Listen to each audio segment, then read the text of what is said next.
কিছুদিন পর ওনারাই বললেন হ্যাঁ নির্বাচনে হবে, সংস্কার হবে। আবার গতকাল দেখলাম পত্রিকায় যে বিচারের আগে কোন রকম কি হবে না, বলে নির্বাচন হবে না। কিসের বিচার হবে? এই যেটা কথা বলছেন গণহত্যার বিচার, গণহত্যার বিচার তো হতেই হবে। যেই সরকার আসে এই সরকার গণহত্যার বিচার হতেই হবে। যারা গণহত্যা করেছে, যারা লুট করেছে, যারা ছিনতাই করেছে, এই দেশের মানুষের অধিকার, এই দেশের মানুষের কথা বলার অধিকার, এই দেশের মানুষের সম্পদ লুটপাট করেছে, যারা এই দেশের আমাদের বাচ্চাদের, শিশু বাচ্চাদেরকে গুলিতে হত্যা করেছে, যারা গুলির নির্দেশ দিয়েছে,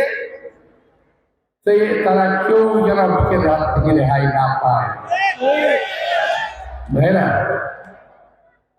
2007 সালে আমার নামে, এই আমার স্ত্রী আফরোজা আব্বাসের নামে, আমার পরিবারের অনেক টাকার মামলা রয়েছে 2007 সালে। সেই মামলায় আমরা সবাই জেল গেছি, পরিবারের সবাই অলমোস্ট। এছাড়া এই মঞ্চে যারা বসে আছেন এর মধ্যে বেশিরভাগ এখন পর্যন্ত মামলা খাওয়া, সামনে যারা আছেন তাদের মধ্যে বেশিরভাগ মামলা খাওয়া। বিচার করছে না, বিচার হচ্ছে, শেষও হচ্ছে, রায় হচ্ছে, খালাস আছে। বিচার একটি প্রক্রিয়া যেটা চলমান শুধু থাকবে। 2007 সালের মামলা আজ পর্যন্ত শেষ হয় নাই। গতকাল দেশনেত্রী বেগম খালেদা জিয়ার কয়েকটা মামলা রায় হয়েছে। গত পরশু আমাদের নেতা তারেক রহমানের কতগুলো মামলা রায় হয়েছে, মামলা 2007 সালে। ভাই, বিচার রাখা যাবে নাকি? তাহলে নির্বাচন করতে হবে না, হয়তো হবে, আমরা কেউ দেখবো না এই বিচার, এই বিচারও দেখবো না, রায়ও দেখবো না, আর ভোটও দেখবো না। তাই বিচারের কাজ, সংস্কারের কাজ একই সঙ্গে পাশাপাশি চলুক, আর নির্বাচনের যে প্রক্রিয়া, রোডম্যাপ, সেটাও আমাদের সামনে আসুন। আমরা দেশের মানুষ বুঝতে পারুন, বোঝার চেষ্টা করুন যে হ্যাঁ নির্বাচন হচ্ছে। একটি গণতান্ত্রিক দেশ কখনোই নির্বাচন ছাড়া করতে পারে না। যদি আমরা ছেড়েও দিই, যদি আমরা আজকে বলি যে আমরা নির্বাচন নিয়ে কোনো কথাই বলবো না, কিন্তু এই সরকার বিনা নির্বাচনে বহুদিন থাকতেও পারবে না। ওরা নিজেই থাকতে চাইবে না, এই সরকারই থাকতে চাইবে না, কারণ চুক্তি অনুযায়ী ওদের কথা আছে, তাই না? তো একটা কথা আছে ভাই, বন্যেরা বনে সুন্দর, শিশুরা মাতৃ করে। রাজনীতিতেই করবে। সুতরাং তাদের হাত থেকে দেশে রাজনীতি ছেড়ে দেওয়া উচিত। এই যে একটা কথা বললাম, এখন আপনারা বলবেন এই যে আব্বাস কিংবা বিএনপি তো নির্বাচন চায়, ওদিকে আমরা ভারতও তো নির্বাচন চায়, তাই না? দেখেন, ভারত কিন্তু খুব তাড়াতাড়ি বলতেছে খুব শীঘ্র নির্বাচন দেন। আবার এই দেশের লোক বলতে নির্বাচন দেন, বলছে নির্বাচন দেন। এখানে কিন্তু একটা বিশাল ব্যাপার আছে।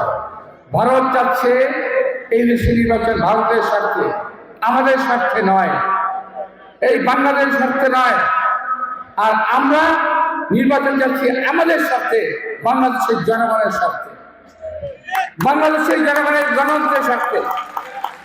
আর ভারত ভেবে নিয়েছে নির্বাচন দিলে একটা বাংলাদেশে একটা আন্দোলন ঘটবে, যেন তেন প্রকার একটা সরকার আসবে, আর তারা তাদের লাঠি ধরতে, আমাদের তাদের লাঠি ধরাবে।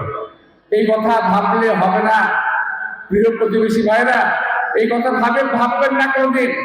সরকার যেই আসুক, সেই সরকার কখনোই দুর্বল হবে না। এই দেশের সরকার জনগণের সমর্থন নিয়েই এই দেশে টিকে থাকবে। সুতরাং কোন সরকারকে দুর্বল ভাববেন না, যেই আসুক।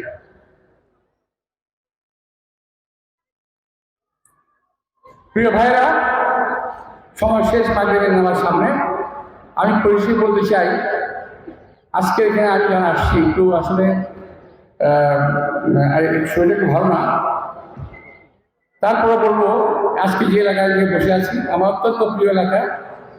এই এলাকা থেকে এই মসজিদ এলাকার এই যে আপনার মসজিদ মাজারের সামনে যে রাস্তাটা, এই রাস্তায় দাঁড়িয়ে 1991 সালে সম্ভবত 6 অথবা 7 কিংবা 8 ডিসেম্বর সম্ভবত আপনার অনেক কাছে ছবি থাকতে পারে, দেশনেত্রী বেগম খালেদা জিয়া যখন বাংলাদেশে পার্লামেন্টারি বোর্ড গঠিত হয় নাই, যখন বিএনপি নমিনেশন বোর্ড গঠিত হয় নাই, তখন দেশনেত্রী বেগম খালেদা জিয়া সারা বাংলাদেশে এই আমাকে এখান থেকে নির্বাচন করার ঘোষণা দিয়েছিলেন মনোনয়ন। তা আমি এই জন্য সেই কারণেই সেই কৃতজ্ঞতা শুধু আপনার সামনে আসছি। দেশনেত্রী বেগম খালেদা জিয়া সুস্থ আমাদের মাঝে আসবেন এবং আশা করছি যার নির্দেশনায় আজকে আমাদের এই কর্মশালা, আমাদের নেতা তারেক রহমানের নেতৃত্বে একটি সুন্দর বাংলাদেশ আমরা প্রতিষ্ঠা করব, যেখানে যে অবস্থায় আছি, এবং আমরা এখান থেকেই ঐক্যবদ্ধভাবে তাকে সহযোগিতা করে এই সুন্দর বাংলাদেশকে গড়ার সুযোগ করে দেবো দেশনেত্রী তারেক রহমানকে।